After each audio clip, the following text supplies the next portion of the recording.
moment Ethan stepped into the gleaming lobby of Carter Industries, his hands trembled around the tiny velvet pouch he carried. The receptionist smiled politely, unaware of how his world had been shifting ever since the bracelet vanished. But what truly pulled viewers in was the moment he lifted his eyes toward the camera, voice trembling, saying, "I'm about to ask the CEO about my wife's bracelet, and what he tells me might change everything." If anyone watching hadn't already liked the video or subscribed, the suspense alone would push them to do it, because this wasn't just another emotional story. This was the truth unraveling in real time, and everyone could feel the weight of what was coming. Ethan was a single father who didn't look like the kind of man who stepped into corporate towers. His life revolved around school lunches, late-night fevers, and bedtime stories, not marble floors and business suits. His wife, Madison, had passed away 2 years earlier in a road accident, leaving behind their 6-year-old daughter, Lily. All that remained of Madison was a few precious things, but nothing held as much meaning as the delicate silver bracelet she always wore. A bracelet she'd promised to hand down to Lily someday. One morning, while sorting through a box of keepsakes to show Lily, Ethan realized the bracelet was missing. First, he thought he'd misplaced it.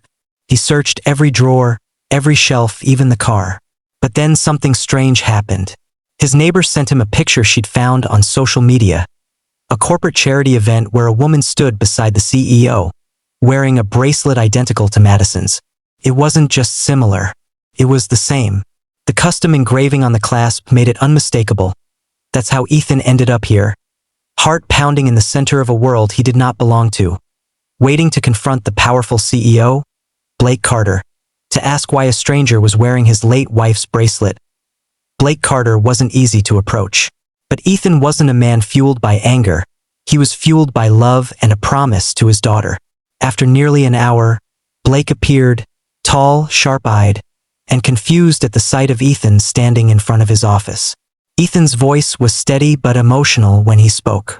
"I need to ask you something. That bracelet your company posted online. Where did the woman wearing it get it?" Blake frowned, not dismissive, but concerned. He invited Ethan inside. The office was large but surprisingly warm, with framed photos of charity missions and employees receiving awards. Blake listened carefully while Ethan explained everything: the loss of Madison, the missing bracelet, the picture that led him here. For a moment, the CEO stayed silent, then sighed deeply. "I know that bracelet," he admitted, "but the story behind it, it's not how it looked." Ethan braced himself. Blake pulled open a drawer and took out a folder filled with documents. "The woman in the picture is my younger sister, Emily. She bought that bracelet from a small pawn shop downtown about 6 months ago." He paused to let the shock land. A pawn shop that often buys abandoned items from estate auctions. Ethan felt a sting in his chest. "But that doesn't make sense. I never sold Madison's things. I never gave anything away." Blake's expression tightened. "Then someone else did." That moment hit hard. Ethan's mind raced. Neighbors, friends, caregivers, anyone who had been around after Madison's funeral, when he'd been too broken to notice every detail. The idea that someone could have taken something so precious during the most fragile time of his life made his stomach twist. Blake wasn't cold or distant, as CEOs were often imagined.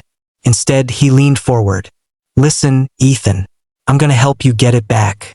That bracelet means something to you, and that means something to me." Together, they went to the pawn shop. The elderly shopkeeper recognized the bracelet immediately and confirmed that it had come from a bulk estate lot delivered by a moving company during the period when Ethan had temporarily shifted homes after the accident. A mistake. An entire mislabeled box had been sold off. The truth stung, but it also brought relief. No betrayal. No malice. Just a heartbreaking misunderstanding wrapped inside Ethan's grief.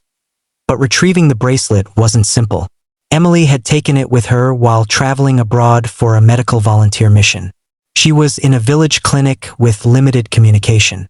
Blake immediately made calls, not as a CEO, but as a brother trying to fix something important. It took 3 weeks of coordination, patience, and hope. During those weeks, something unexpected developed between Ethan and Blake's world. Blake visited Ethan's home, not for business, but to meet Lily, hear stories about Madison, and understand why a simple bracelet was worth so much. Ethan discovered that Blake had lost someone too, his father, and poured himself into charity work to cope with the emptiness. They understood each other more than either expected. When Emily finally returned, she arrived straight at Ethan's doorstep. She held the bracelet carefully in both hands, almost like a sacred item. "I didn't know," she whispered, tears forming. "I swear, if I had known what it meant, I would have brought it back myself. I'm so sorry." Ethan didn't blame her. He saw the sincerity in her eyes. He accepted the bracelet with hands shaking and a heart fuller than it had been in years.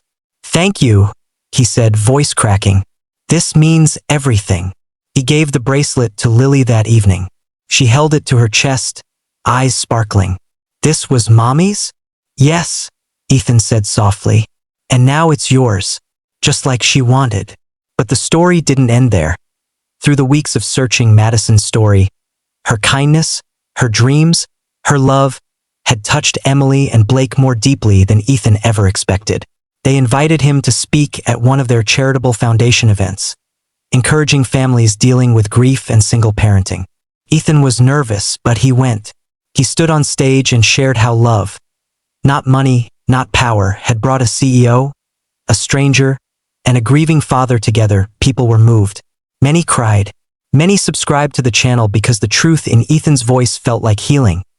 By the time the video reached its final moments, Ethan looked into the camera, bracelet in hand, and said, "Sometimes, life takes things from us. Sometimes we lose what we can't replace. But sometimes, people we never expected show up to help us find our way again. So if you're watching this, hold on. Your story isn't over yet. And if this touched your heart, hit like and subscribe. Not for me, but for the hope we're building together." The story closed on a gentle scene. Lily sleeping peacefully with the bracelet beside her pillow, Ethan watching her with quiet gratitude, and the distant feeling that Madison, somehow, would be proud. And beyond all the twists, loss, and healing, one truth remained. Even in the darkest moments, kindness from unexpected places can change everything.